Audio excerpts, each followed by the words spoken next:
সবচেয়ে বেশি সমস্যা হয় যার বাইক নিজে অ্যাক্সিডেন্ট খুব একটা করে না, কেউ নিয়েই তার বাইকটা ফালায় দেয়।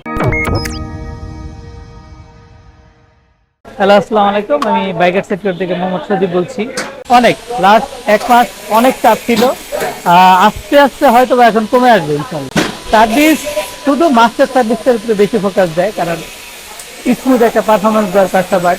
গ্রামে গেলে লং টাইম চালাইলে যাতে ভালো একটা পারফরমেন্স পায়, যখন সার্ভিস করাতে একটা খুব ভালো করে একটা লিস্ট করে আনা উচিত। যেমন ধরেন, আমরা এখন অনেক সময় টেকনিশিয়ানদের বুঝাতে পারি না ঠিকঠাক সময় মতো যে এই কাজ আছে, জাস্ট বলে দেয় যে ভাই সার্ভিস আছে করে দেবে।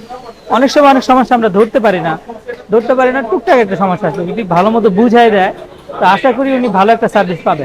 আমরা এখন শুধু মাস্টার সার্ভিসটাই খুব ভালোভাবে করতেছি, আর ইঞ্জিনের কাজটাও মোটামুটি শেষ সময় যে আসতেছে, অনেকে আসতেছে, তবে বেশি ফোকাস মাস্টার সার্ভিসটার দিকে। ঈদের প্ল্যান আপাতত ওই দোকানপাট দেখি 28-29 রোজা বন্ধ করব।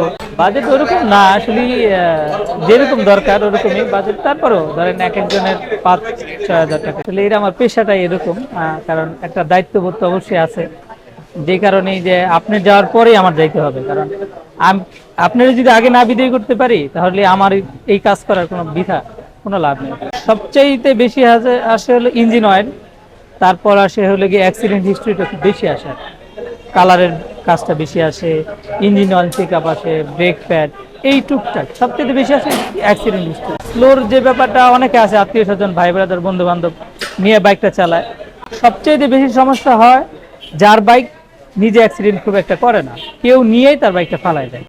এটা আসলে যেভাবে বন্ধ করা যায়, সবার উদ্দেশ্যে একটা কথাই বলা, আসলে আমরা ঈদটা আসে বছরে একবার, আমরা ফ্যামিলিতে ভালো একটা সময় দেওয়ার জন্য যাই, খুব ভালোভাবে যাই। আশা করি সবাই সুস্থ সুন্দরভাবে যাক দেশে, আবার সুস্থ সুন্দরভাবে আসুক, এই কামনাই করি।